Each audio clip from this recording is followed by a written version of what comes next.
Hey YouTube, 12 o'clock here with another episode of Just the Tip. Today we're going to talk about silicone and these wonderful caps that they put on them that seem to never work. Even though you put the cap on them, there's all kinds of shit there. It's still good inside, but it's just the cap. So to get all that shit off of there, take a screw, like a wood screw, stick it right in the middle, kind of get it started. If you need to, use a screwdriver. And just screw that screw in ways, about halfway or so, and then give it a little around and around and then pull.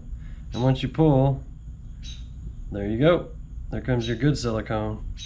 So if you work it around a little bit more, you'll get that big clump out of there, and there you go. And then I didn't have to hassle with it. So now you can get your silicone back out without buying a new tube or cutting it down the center or something like that. So there you go, guys. Hopefully that helps you out. Well, this is 12 o'clock, and remember, I can't guarantee your work. This is just the tip.